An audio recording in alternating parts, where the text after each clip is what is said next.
নমস্কার সবাইকে। আশা করি সবাই ভীষণ ভালো আছো। আচ্ছা বলো তো, বেকারি বিস্কুট দিয়ে চা খেতে কে না পছন্দ করে? আর সেই বিস্কুট যদি হয় বাড়িতে বানানো, তাহলে তো কোনো কথাই নেই। বাইরে থেকে যে বেকারি বিস্কুট আমরা কিনে আনি তার দামও নিয়ে নেয় অনেক, আর খেয়ে কিন্তু মনও ভরে না। তাই একদম বিনা খরচে ঘরে থাকা উপকরণ দিয়ে বাড়িতেই বানিয়ে ফেলা যায় এই বিস্কুট। তাহলে চলো বানিয়ে ফেলি এই বেকারি বিস্কুট। আর তার সাথে থাকছে কিন্তু আমার কিচেন টিপস। বিস্কিট বানানোর জন্য এখানে একটা বাটি বা কাপ হিসেব করে সমস্ত উপকরণগুলো নিতে হবে। আমি এখানে নিয়ে নিয়েছি 1 বাটি গমের আটা, সেই বাটিরই অর্ধেক বাটি বেসনটাকে ভেজে নিলে ভালো হয়। আর নিয়ে নিলাম সেই বাটিরই হাফ বাটি চিনিটাকে এখানে গুঁড়ো করে নিতে হবে। তারপরে দিয়ে দেব এখানে সামান্য একটু লবণ, তারপরে দেব হাফ চামচ খাবার সোডা, দিয়ে এখানে 3টে এলাচকে আমি গুঁড়ো করে নিয়েছিলাম সেটা দিয়ে দেব।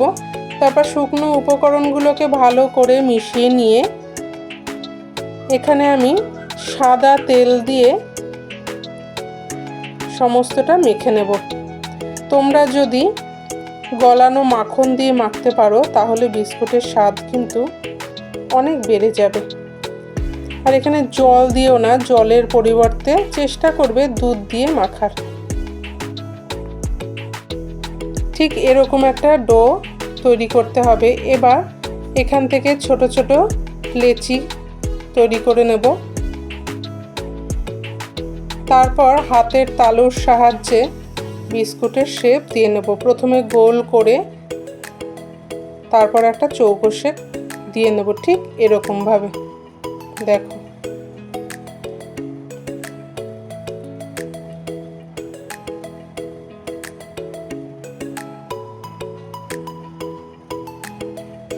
আমি এরকম চৌকো শেপ দিয়ে নিলাম।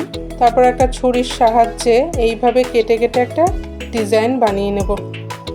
ডিজাইন বানানোর পরে এর চারপাশটাকে কেটে একদম চৌকো আকার দিয়ে নেব, ঠিক এরকম। দেখো, এবার যেই পাত্রে বেক করতে দেব সেই থালায় আমি নিয়ে নিয়েছি বাটার পেপার, সেখানেই সরাসরি এই বিস্কুটগুলো বানিয়ে রাখবো।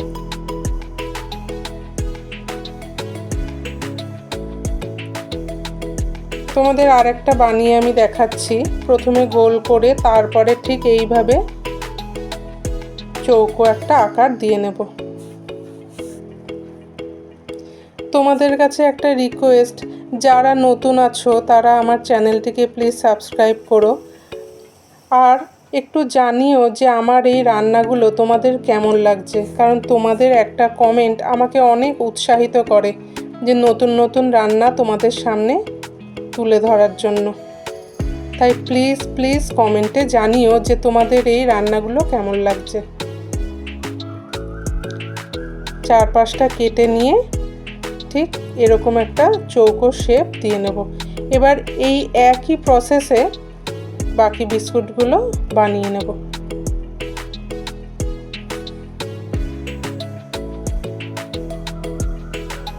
ঠিক এরকম।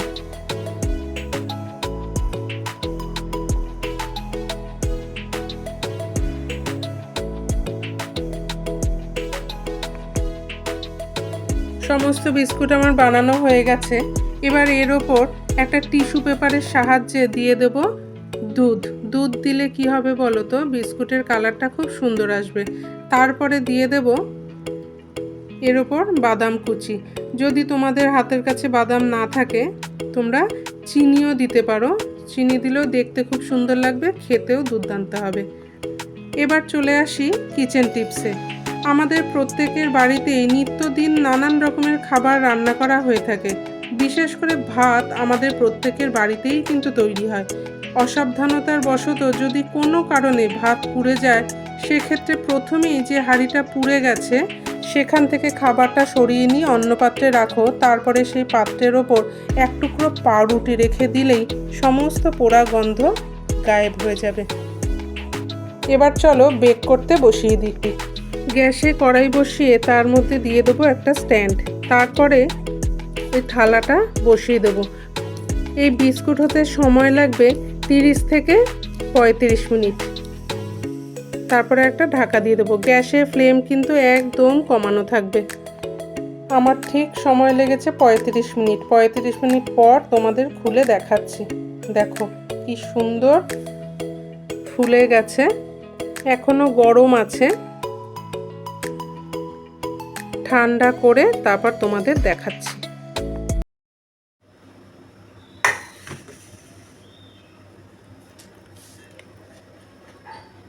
বিস্কিট আমাদের রেডি।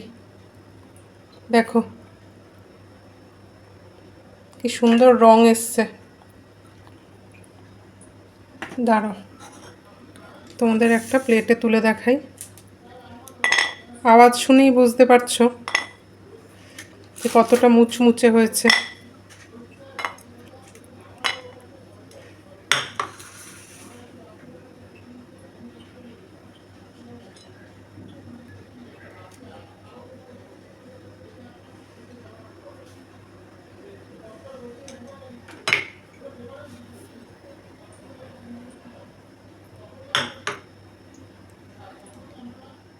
তাহলে দেখলে তো কত কম উপকরণে কম সময়ে বেকারি বিস্কুট বাড়িতেই তৈরি করা যায়।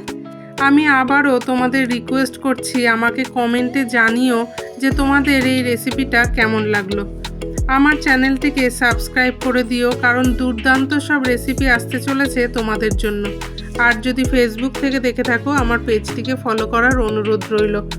আজ তাহলে আসি, ভালো থেকো, সাবধানে থেকো, টাটা।